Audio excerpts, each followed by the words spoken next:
the Director of Strategic Business Initiatives with Constant Contact, Lane Holt.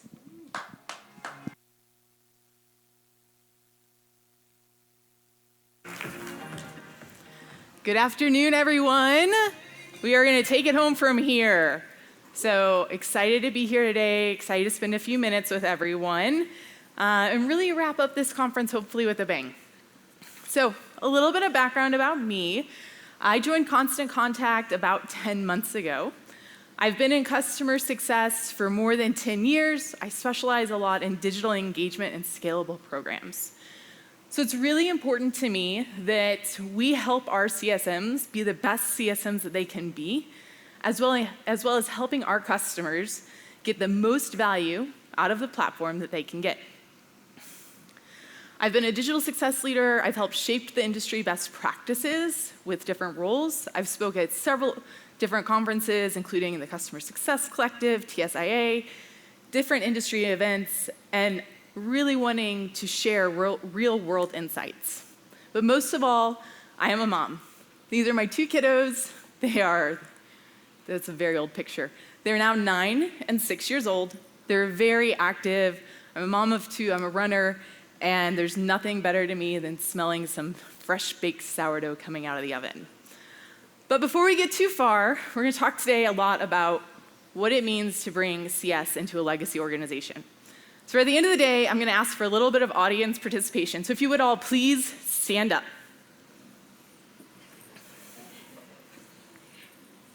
All right. Now, if your company was founded in the last 5 years, please sit down. In the last 10 years, please sit down. All right, we're knocking some people off. 15 years. 20 years. 25 years. 30 years. Where do y'all work at? Infotech. All 3 of you? Cool. How long has Infotech been around? 1979. Well, you guys won the prize. What about y'all back there? Franklin Covey? 40 years old. All right. I am currently at Constant Contact. We celebrated our 30-year anniversary this year. So we've been servicing and helping small businesses grow through digital marketing for the last 30 years. So I came in about 10 months ago. December 2nd, 2024 was my first day in the office. So where we were when I started, we were 30 years old. We had 400,000 customers. We had 4 CSMs. And we had one system. That one system is Salesforce. We still have one system, and it is Salesforce. We are looking for more things. But we had a strategic gap that we had to bridge. So this year was our revenue, or our retention rate, our attrition rate. I'm so used to talking about retention that I'm not as used to talking about the churn rate. This is our churn rate quarter over quarter.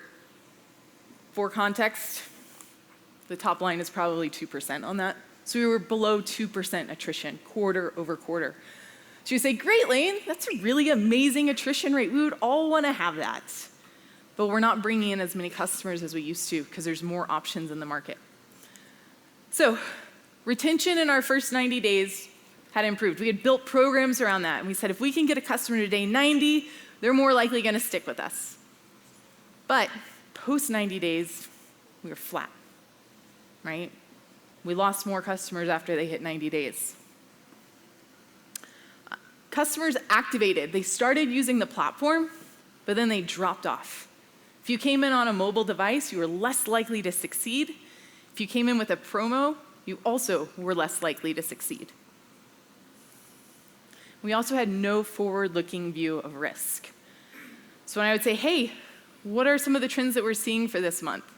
Our DNA team, our data team, we go, I don't know, but I can tell you all the reasons why someone churned last month. So we had no way to say like what was driving our churn each month. We had to fix that. So we had a before view of our customer journey. This is what it looked like. For context, every blue box on there is an email. How many guesses for how long this spanned? 90 days. I talked to you about this already. So your first 90 days of being a customer, you got at minimum 45 emails from us. So we like to flood our emails early. We were very feature focused. We want you to use this feature. You should use this feature. You should use this feature. But we were not outcomes focused. We weren't able to say, hey, customer, use this feature because you are going to get this outcome. All right. We had no way of really finding customers who needed help. How quickly can someone find Waldo on here for me? Anyone? Oh, right there. There's Waldo. That's actually easier than finding an at-risk customer when I started. This was also the health score that I walked into. 65. This represented a customer. We couldn't tell you what made up that 65. We couldn't tell you if they were logging in. We couldn't tell you why, but I could tell you that their health score was 65. Great. So one of the first things that we had to do was think about what defined the health of our customers. So we had to avoid score inflation. I was 5 days into my job. I got called into a meeting about health score. And they're like, hey, we're meeting with our CRO, our VP of CS. I'm there. Our data team's there. And the data team goes, we've noticed that we have a lot of customers that are marked high health that are churning. And okay, it's probably not a good thing. So maybe our score's not right. And they said, yeah, but we don't have enough in the middle. So we're going to reclassify this and make it a really nice bell curve for us. We're going to put more customers in the middle health. So we're going to have fewer high health customers, but we're also going to have fewer low health customers, which is going to make it even harder for us to figure out who to save. So in that moment, we said absolutely not, and I was given the green light to recreate our health score. So we combined our behavior of a customer with our usage metrics. We also, being a 30-year-old company, we had customers who've been with us for 15 plus years. And so we got pushback a lot. I remember a very specific conversation with someone on our data team that said, one health score lane is not going to represent all of our customers. A 15-year-old customer is not going to look the same as a customer that signed up 60 days ago, 90 days ago. So we got a lot of pushback around that. So we said, hey, that's fine. Like, I understand your point of view, but let's finish this project out and see where we land. So I said, we're going to also test it against all of our customers that churned this year. 80% of the customers who churned last year when we ran them against our model would have been red for their health score. Right? So I was like, check. We're going to solve for the 80%. We're not going to solve for the 20%. We're good on the health score. Let's move forward. And this is now a view of our health score. Remember, we have one system, so this is what it looks like in Salesforce. So we look at, let's make sure I can get this right. When did you send your last email? Because that's a very important thing. If you're not sending emails through Constant Contact, how are you using our platform? We looked at engagement tools because we don't only have email marketing, we have social media marketing, we have events. So we're looking at how many different things are you using. Audience growth tools. Are you growing your contact list? Right? Which of those tools are you using? Automation tools. Do you automate a welcome email when someone joins your contact list? When did you log in last? And then we roll them up overall. So this was a first pass at our health score. A lot of people will call it health score V2 because we had the original one. And we're getting ready to revamp this again because we're noticing, we're not going to redo the whole thing, we're just going to change a few pieces of it, right? That last email sent in the last 14 days is great, but how does that compare to their last 90 days? So we're going to start looking at rolling windows of their usage compared to prior windows. We also wanted to put some programs in place. So, we got the health score out. We started that in February, got it live at the end of February into Salesforce. And so the end of February, my CRO went, great, Lane, you have a health score now. What are you going to do about it? said, okay, let's do some premium outreach about this. So we had to build a signal, we had to create the outreach, and we needed to measure the impact. So what we looked at was we wanted to target those customers with low health, but they were still logging in.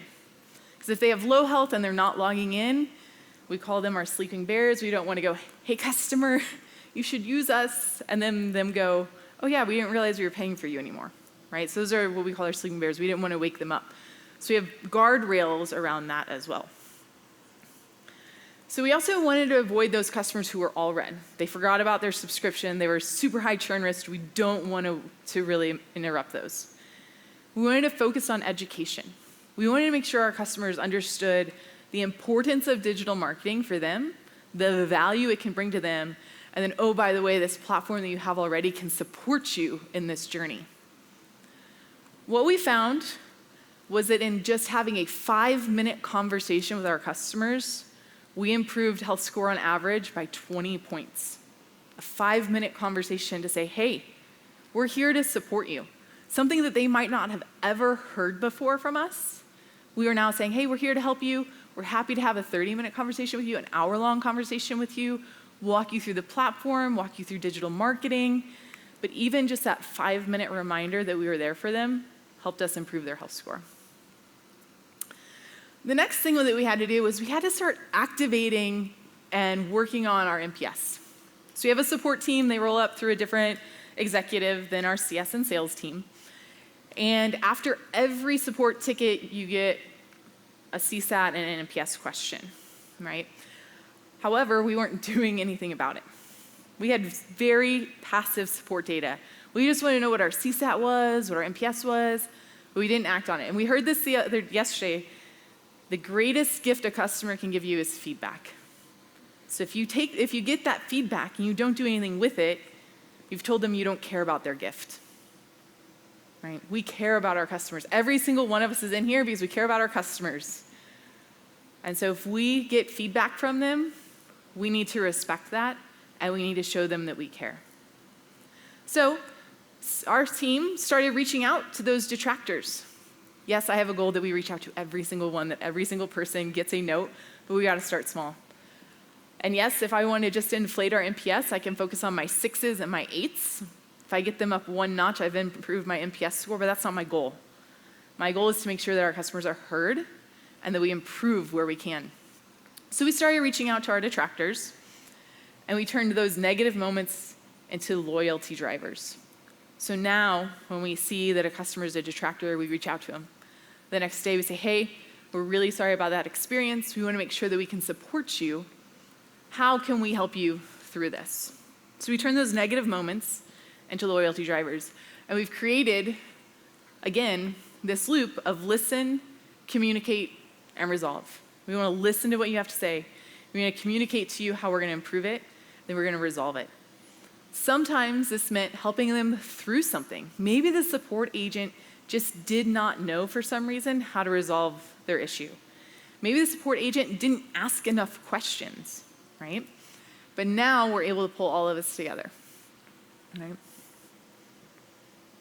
The other thing that we saw was that there was unexpected friction that we were having.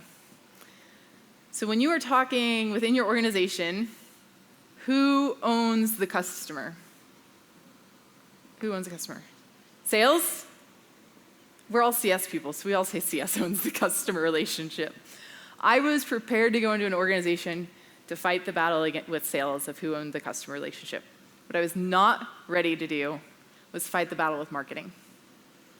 I was very surprised when I came in and we have a customer lifecycle marketing team that I couldn't send an email to customers unless they approved it. Unless they went through their design, went through all of that, I couldn't send the email. So we had a very different view of how to communicate to customers, right? We also had the fact that CLM owns email communications. Product owns in-app communications. And we own one-on-one communications, right? So if you think about that, how are we going to drive success forward? As a person who specializes in digital and scale, I want to pull my hair out because I needed all three of those things to work together, right? And so right before I joined, we launched a new interface. We had a new UI. And in doing that, product, while owning our in-app messaging, had the belief that what they had built was going to help our customers be more successful. And they turned off all of our in-app engagements to help our customers through onboarding. And doing that, we decreased our 14-day activation rate by about 20%. Right? So what we've had to work towards over the last 6 months is how do we make this a shared accountability? Right? We had to have an aha moment. We had to have a coming together moment where we said, hey, look, we are all in this together. Product, you are only going to be successful if the customer is successful. Marketing, you're only going to be successful if the customer is successful. And oh, by the way, if we all do our jobs right, customer success is out of a job. Right? We were okay with that because we would find other ways to help our customers. So in doing this, our VP of CS got promoted to a GM role. She is now the GM of our install base, and she now has a representative across all 3 teams reporting into her. So now we have a shared accountability and a shared ownership across our teams. So we have shared goals. When I started, we all had a shared retention goal, but no one in marketing was dedicated to retention. So when we said, hey, we need your help with retention, you own this goal with us, they went, no, we don't. So we didn't have that support.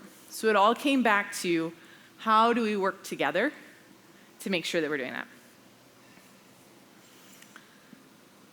So in doing that, our CS team reacts to the meaningful signals, right? We have small outreaches that make a big impact. We are now, let's see, we finished building my team out in April. So we're now 6 months in. We still hold a consistent rate of improving our customers' health score by 20 to 25 points every time we reach out to them. We do not have a named CSM model in my team. We do have named CSMs on another team. But my team is there to make sure that we are successful with those one-time touches. We still have data issues. If anyone in this room thinks that there's a company that does not have data issues, every single company has data issues. We have an entire DNA team dedicated to data. We still have data issues, right? We also found that the small outreach, a phone call, an email, a text message, drives an enormous impact with our customers, right? But we're making those motions towards that data to improve it, and it's working. For our non-premium customers, when we reach out to them, we improve their health by 20%. For our premium customers, we improve their health by 40%. For those customers that we reach out to, we have an attrition rate under 2%. For those who we can never get a hold of, the attrition rate is about 20%. Right? So our small outreaches are making an impact.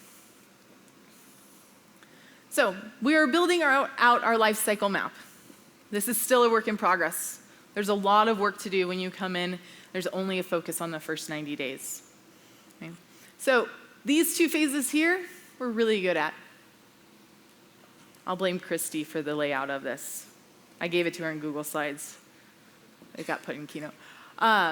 This phase here, right? So our activated, if you guys ever think that you have a low bar for adoption or activation, find me later. This here says you've loaded 2 contacts into our system and you've sent 1 email. And therefore you are activated. That's not success, right? So we are working towards, what does this mean? How do we get you engaged, right? How do we take a customer and we get them engaged? We also have used our data to find that you need to have about 50 contacts to be successful. Once we figure out how you are engaged, we're also starting to put pieces in play to drive adoption, make sure we can expand you, get you to seasoned. But we also have a really good process here for these 2 phases. Sleeping Bear, we just don't talk to you, right? Canceled, lost, we have a whole retention team. My goal is also to reduce the retention team. If we do our job well enough, I need less people answering the phone to take a cancellation call, right? So that's one of the biggest goals in this. One of the things I didn't get a chance to put in here earlier was around our health score. So when we started building out our new health score, we kind of did a road show. We went to support and we talked to them about it. We went to sales and talked to them about it. And our support team, on their own, said, hey, this is really good. We can turn this into white glove support. So now for our tier 2 team in support, anytime they get a customer that is red for health, they reach out to them. They give them a phone call. On any single case that they get, they call them. They work through it. They talk about what next. So we've also been able to use our health score to help with next issue mitigation. So our support team, our tier 2 team, has actually improved their engagement by about 60%, right? So thinking about the way that we can take small changes and integrate them into different parts of the business, right? I'm over the moon that support went in and did that, and it was because of the efforts that we did. I didn't go to them and say, hey, you need to change a process. He said, this is some information that we have, and it's gonna be really helpful. One of the other things that we're working on right here between phase 3 and 4 is what we call our Email 101 series. This is only email-based, right? Because we have 400,000 customers. We also found when we looked at our case data that there was trends. If you have case data with your support team, please go look at it. Go find the trends. When are customers reaching out to you and about what? We found out that between months 4 and 6, there were 3 very common reasons that a customer reached out to support, and it was just for coaching. I need help designing my email. I need help understanding how to schedule an email. I need help understanding just general email stuff. We built 3 emails. They go out about 2 weeks apart that covers each of those things. So think about it a little bit.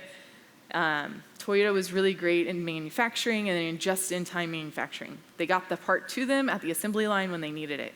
Think about that with the way that we communicate with our customers. So we bring this data in and share it to our customers just before they need it. So we send them in these 3 emails. We launched that in March. We went back in August and evaluated our data. For those 3 topics that they reach out to, we reduced cases by for that tenure of customers by 74%. So 74% of our support cases that the customers were asking us about how to design an email, how to schedule an email, what type of information do I even send to my customers, we were able to mitigate because they had the information. So now we saved our support team's time to be able to drive faster to that. All right, so let's talk about lessons learned. One of the most important things I learned in here is that bandwidth isn't the issue. Prioritization is. We all have, every single person that you ask won't have time for anything. They have their own stuff that they have to do. But if it is tied to a business level initiative, you get prioritization. And so anytime we went into a meeting, I was like, hey, this is something, here's my plan, I'd love your help on this, here's where I have buy-in on my side. You're like, sorry, that's like 3 months out, I can't do that. Great, it ties to this initiative that you are also responsible for and that we're reporting on to our CEO. And they're like, okay, we can probably prioritize that in the next 2 weeks. So amazing when we tied it to an initiative, bandwidth is no longer an issue. Second, don't mistake agreement for understanding. We also had many times that we were in a room and we all agreed on something. We went out back into our own teams, and then all of a sudden, that wasn't what someone agreed on. Right? That's not what they remember talking about. So back to Dan's presentation yesterday where he talked about communicating, sorry, not Dan, it was Colin, communicating up and sideways and down. Every single meeting you have, take your notes, send it out.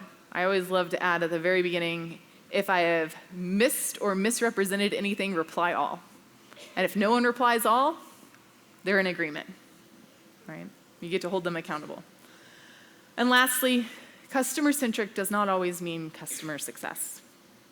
One of our core values is customers are constant. So we can think about that, and we can focus on our customers. But if we don't truly think about how are we helping them be successful, and instead thinking about what we might need, we're not going to be successful, right? I was on a presentation the other day, and I was seeing some things that our product team we recently built a product growth team, what they were changing in the product so quickly, we've been able to see the exponential success of those early customers now because we are bringing customers to the forefront. We're thinking about their success. How do we as an organization get out of our customers' way to accomplish something? I don't need to know what 12 things or what their daughter's favorite sport is. Instead, I just need to know who you are, what you're trying to accomplish, and oh, by the way, I know you're going to need these 3 things to get going, so I'm going to go ahead and ask you for them. So we don't even have to worry about it. So my call to action to you today is legacy isn't the enemy. Inertia is. You don't need perfection to start, just a signal worth acting on. So I encourage you as you go back from here with all of the things you have learned, all of the notes that you've taken, find that signal that you need in your notes and go make a start on it. Identify how you can take that signal and work with your customers to help them be successful and ultimately help your organization be successful. So thank you all for letting me wrap up this conference and bringing it home.